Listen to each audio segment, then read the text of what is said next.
Ito po si Cristel, ang biktima ng Wakwak na to. pagkawawak na tuhod.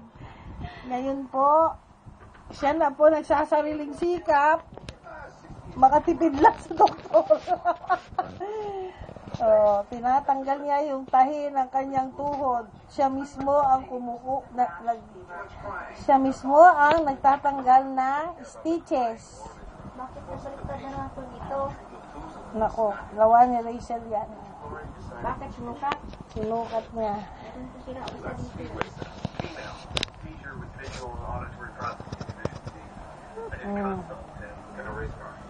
Tamo, saan kayo nakakitang pasyente? Sarili niya, tinatanggal yung kanyang tahi.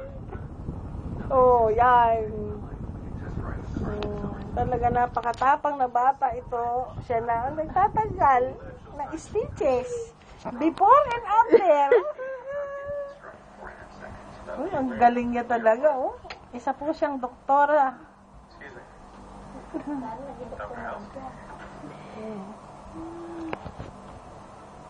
Ang galing, marunong na magplastas, ha? Namulinda. Patahi nga ako Galing magplastas, magpapatayin daw siya uli. Saan mo nilalagay? Ipunin ko pa yan dyan. Saan nga? Diyan sa sahig. Sa sahig tuloy. Ubus na atay. Naubos niya na. Before and after. Pangit, no?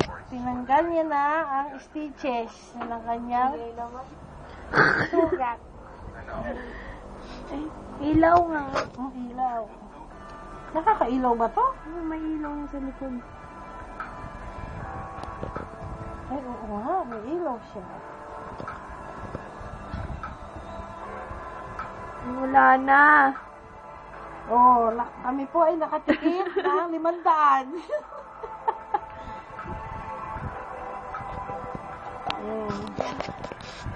Di ba, Linda? Magkano pamasahe back and forth sa Evangelista? Wala. Pagkatapos tatawag ng surgeon para lang tanggalin itong stitches. Akala nila na isahan tayo. Akala nila makakwartahan nila tayo. Nalis ko yung balat. Wala na? Wala na ba? Sure? Wala. Parang meron. Wala? Wala. Are you sure? Yan na nga. Sige, tanggal na.